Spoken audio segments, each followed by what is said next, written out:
أعوذ بالله من الشيطان الرجيم.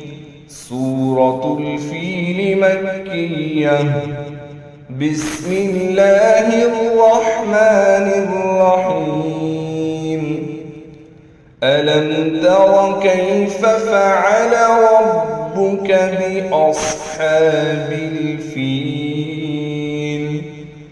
ألم يجعل كيدهم في تضليل وأرسل عليهم طيرا أبابيل